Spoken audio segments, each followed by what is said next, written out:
Hello everybody and welcome. In this video I'm going to show you how to enable or disable low latency mode for your headphones Baseus Bowie H1.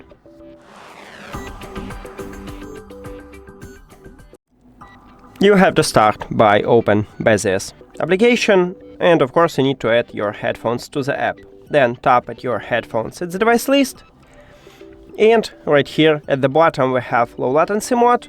To enable it, just tap one time at the slider near to it, but I don't recommend it to use this mode all the time, because with this mode you may have connection instability. So to disable it, just tap also one time if the background is colorful. And that's it.